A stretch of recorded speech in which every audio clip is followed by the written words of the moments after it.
Alright, magandang araw ho sa inyo lahat dyan, sa mga taga Davao City, sa mga taga Mindanao, taga Visayas, Luzon, o kahit saang mga parte sa Pilipinas at sa buong mundo na mayroong Pilipino. So gusto ko ho ipakita ho sa inyo kung ano nga ba ang itsura nitong Vivaldi Residences dito sa Davao City. Kasi just in case ba, no, kung ikay taga Davao, no, so we are 2 million population ho dito sa ating syudad. And every time na dumadaan ho tayo dito sa may area ng CM Recto, Maramon Magsaysay Avenue or Rojas Night Market, basta within the city of Davao City, sa heart of the city of Davao City, talagang may kita ho natin itong Vivaldi Residences na gusali, no? So siguro kayo ay nagtataka kung ano nga ba hitsura nito sa loob, no? So ito ay mga katanungan kasi natin, no, mga taga Davao. Ito ay katanungan ng lahat ng mga taga Davao, may kondo man o wala. So syempre yung iba mga nakapunta na sa mga condominium, nakapag-check-in na dito, nakapag-Airbnb, nakabisita sa kanilang mga kaibigan na may mga unit, na mga condominium unit dito sa Davao City. So baka kayo nagtataka, curious kung gano'n nga ba ito kalaki sa loob, ang mga unit, ang mga kwarto, no, gano'n nga ba ito kahaba, kung gano'n nga ba ito ka no, the best, no. Kung sabi nga nila kasi daw ang Vivaldi Residences ay siyang isa sa pinakamahal na condominium dito sa Davao City dahil nga sa ito ay located sa pinaka prime location sa Davao City, no, heart of the city. So ngayon, ang gagawin ho natin is itutur ko ho kayo dito sa loob ng mga kwarto nila. Itong kwarto ngayon na naposukan na ho natin ay studio unit lang, no. Oh, studio unit. Ang kanyang lawak, laki, no, yung kanyang liit ba o malaki, depende na natin ha. So, yan o. Ito yung kailang pintuan. Okay? So, natin, sumunod tayo sa galabas na makita ho ninyo. So, ito yung yan yung itsura ng labas sa hallway ho nila. So, ito yung lang siya, ilang dipa. Ito, isang dipa at kalahati yung kanyang yung kanyang sukat, no, yung kanyang clearance sa hallway. Tapos pagpasok mo naman, ito yung loob. Okay, ito yun, no, bungad. So, studio type lang talaga siya. So, pagkakita mo dyan, diretso ka na. So, I think itong unit na to is bago pa lang kasi siguro itong na-endorse, no, sa may-ari. Kaya wala pa siyang masyadong gamit. Kaya hindi pa siya ganun kasikip. Tapos meron silang ref na napakaliit. Napakaliit ng ref nila, parang miniature lang, no. So, galing. Pero okay na yan kasi walang ref, ah. Tapos, ayan, meron silang yan, range hood. Yan. So, maliit lang talaga siya, no? So, itong unit na to talaga, hindi siya pang pamilya. Well, gano'n naman talaga ang condo, no? Except sa mga condo na 3 bedrooms or 2 bedrooms. Meron ba mga condo unit na 3 bedrooms? Actually, meron pala, no? Yun sa may Aswila Cove. Yun pala yung pinakamahal. Billionaire's Row, sabi pa ni Saniega, no? Ni Leo Saniega. Shout out sa'yo, sir. So, ang condominium nitong Vivaldi Residences, sabi nga na isa sa pinakamahal daw to dito. Tapos, maliit lang, masikip. Tapos yun, hindi ko alam kung anong sukat ho nito. Sige, sukatin tayo sa dipa. O diba? Dipa, measurement. So yun, binilang ho natin kung ilang dipa. 4 at kalahati na dipa ho natin. So hindi ko alam kung ilang measurement, ilang metro ba yung dipa. So yung size ko ho, yung aking yung aking taas ay, o yung aking tangkad ay 5.6 yung aking tangkad. So ito yung diba? Yung kanyang habahan mula rito. Yan. Haba niyan hanggang doon sa pinaka balcony. So, 'di ba kasama 'yan sa mga binabayaran ng mga condominium, yung sukat per square meter, mga ganun. So, 4 na lipat kalahati. So, ngayon ang susukatin naman natin ay yung kanyang haba naman, lapad rather, no, lapad mula diyan hanggang dito. Isa. Yan. So, ang kanyang lapad ay dalawang dipa. Mula dyan hanggang dito. Ayan. So, 2 lapad. So, 2 dipa ang lapad. Tapos, 4 na kalahati naman ang dipa ng kanyang taas. So, ito naman yung kanyang view. Diba? Napakaganda, no? Very stunning. Amazing view. Davao City. Ganda ng view. Yan. Advantage siya, no? Dito sa Vivaldi Residences. Okay. So sa hallway tayo, tingnan natin yung mga poste. Kasi di ba alam naman natin, lagi na ito binabanggit sa vlog ho natin na isa to sa pinaka-benchmark ng mga gusali sa buong Mindanao. I don't know kung sa buong Pilipinas, basta sa buong Mindanao, ito yung pinaka-mataas kasi na gusali.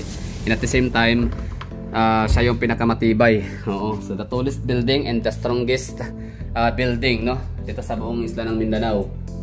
Na kaya ho niya na i-withstand ang 9 point something magnitude na lindol. So, ibig sabihin ganyan siya ka ganda, ganyan kaastig ang features nitong si Vivaldi Residences. So ito yung loob ha. Tapos grabe, ang laki ng poste. So ako'y maniniwalang talagang matibay itong itong Vivaldi Residences kasi nga yung lapad, lawak, kapal, laki ng mga tawag dyan, mga beams ba tawag dyan, basta yung mga poste. Grabe no, ang galing. So hindi natin ipid yung space. I mean, di baling liliit to konti yung space ng mga unit kasi mababawasan nga siya ng ganitong ganito kalaki ng mga pundasyon. So para sa akin doon ang mahalaga ay ang safety is the first policy. At syempre, isama na rin natin yung banyo no. So ito yung hitsura ng kanilang banyo, maliit lang din siya. So syempre dahil 'di ba, 2 di pa lang yung kanyang lapad. So ibig sabihin ito nasa mga lang, kalahating di pa lang siya ang kanyang lapad, amin na yung kanyang sukat. 'Di ba? So 2 di pa ang kanyang lapad pag ganyan, tapos ilang di pa naman yung pag ganito. Tingnan natin. Isa't kalahati ang kanyang lapad naman, yung kanyang taas rather no, nitong banyo. So wala pa silang na-install dito na hot and cold shower. Kasi nabukan na hindi siya hot no. So ibig sabihin newly indoors pa lang talaga dito no. So siguro hindi pa nakapag-invest ng gamit ang may-ari nitong unit. Tsaka ito pala yung banyo, yung toilet napakaliit no. So kapag plus size ka, parang may hirapan ka ditong umupo no. So hindi siya pwede sa mga higante. O ibig sabihin mga plus size rather no, sa mga pwede siya mga American size. So parang may hirapan din dito. Kasi nga maliit siya o pang Pinoy, pang Southeast Asian lang yung yung kanyang design ng kanyang toilet. 'Di ba? So kaya pala ang mga gamit dito miniature no, parang mini sizes, 'di ba? Ang galing. So parang cute ang style para ng unit na to dito. So hindi ko na alam tamang sukat, ako ilang square meter yung no. So basta yun lang, 4 na di pa ang taas, 4 na kalahati at yung naman yung kanyang lapad ay 2. So yun. Wala pa siyang masyadong gamit na imbis wala pang bili. So newly indoors pa lang talaga ito dito siguro. So ngayon labas na tayo no, nang makita ko natin yung hallway. So ito yung kailang mga hallways. So puntahan natin yung roof deck nila. Grabe, talagang matibay no. Matatag kung matatag talaga.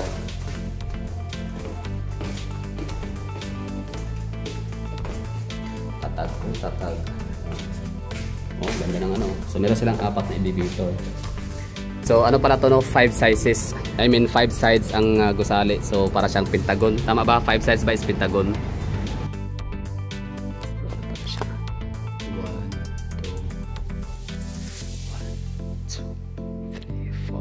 5.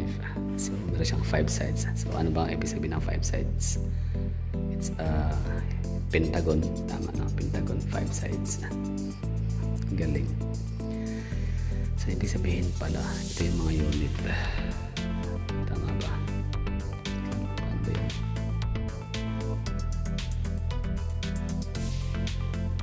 Galing. Ito naman yung kanilang lobby. Hallway ng lobby. So maganda rin no. Kaso walang tao masyado. Hindi pa yata lahat naka-turn over ang mga unit dito. So marami pang bakante. Pansin ko lang. Yan. Jaginganan sa mga tao. Gamay na kayo ilang ilahang loop. Okay, sige. Anak ko yung pambata grabe. Ano siya no, miniature gud ang datingan sa sa So miniature talaga ang datingan ng ng Vivaldi Residences, yung maliitan pakuntihan yung tawag nito yung mga unit sizes. So kailangan maliit din yung mga gamit para hindi mag-overwhelm sa mga unit. Pero hindi ko naman alam kung lahat ng mga unit is maliit baka gaya nung sa video no. Kasi syempre di man lahat magkaparehas yung sukat. Syempre may iba na mas may maraming pera no. So yung mas afford nila yung mas malaki mamalawak. So dahil nga sa meron tayong lindol ng mga dagdaang linggo. So ito hindi muna nila pinapaliguan, wala mo lang tubig sa swimming pool. Pero okay na to no. The point is nakapag-explore ko tayo dito sa taas. Ayan. Hindi naman pala nakakalula. Oo, goods pa rin naman pala. Kasi talagang double railings no. Very good. Ang galing, ang cute. Nakakatuwa. So itong unit dito, tansya ko, akin lang naman to ha. Parang design, may gym pa nga doon sa baba oh. Yan oh. Okay. So tansya ko to, design lang talaga to para sa mga estudyante, ganyan no, mga newly couple no, may isang anak, kasi yung kanyang design hindi siya pang pamilya, ang lawak, ang laki. Sa mga unit na napansin na napasukan na natin nakita. So ito ho yung view ng loob lugar. Yan. Ganda, no? O, diba? That's Bahada District. I mean, Lanang, Nakudaulok, rather, Lanang District.